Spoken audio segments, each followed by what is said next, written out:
My mom hooked up with my best friend and I'm completely okay with it. Hi, so the title is short and sweet, like everyone in this story, lol. Basically, back in 2016, I matched with a cute guy and we had a fling for a few months. However, I had to end it since I wasn't as into him as he was into me. He told me he didn't want to break my heart, which is why he never confessed his feelings when we were just flirting in the beginning. After our fling, I realized he was a great person, and he realized I was a good person too, so we remained, and still are great friends.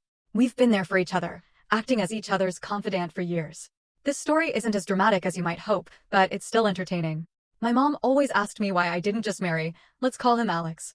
I told her I never thought of him that way. You need good chemistry when it comes to kissing, intimacy, etc., and from my perspective, Alex and I just didn't have that.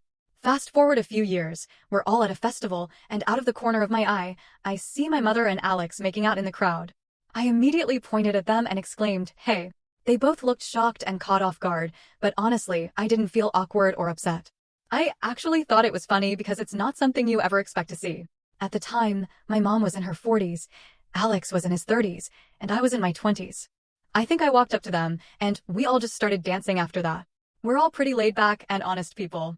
Now, about 7 years later, Alex and I still joke about the incident, and they both have admitted they hooked up during the festival. I think my mom assumes I should feel some type of way about her getting with one of my best friends, but I genuinely don't. I would if Alex and I had actually dated, or if I had ever seen him that way.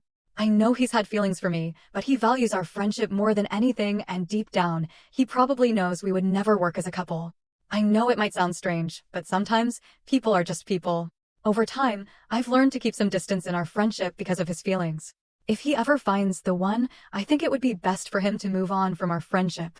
I did find him attractive when we first met, but after our fling, he became just a friend to me, nothing more. Over the years, we've both been in serious relationships, always giving each other advice on how the opposite sex thinks and feels. Our friendship has been incredibly valuable and probably always will be. Anyway, just wanted to share this funny little story. Smiling face with smiling eyes.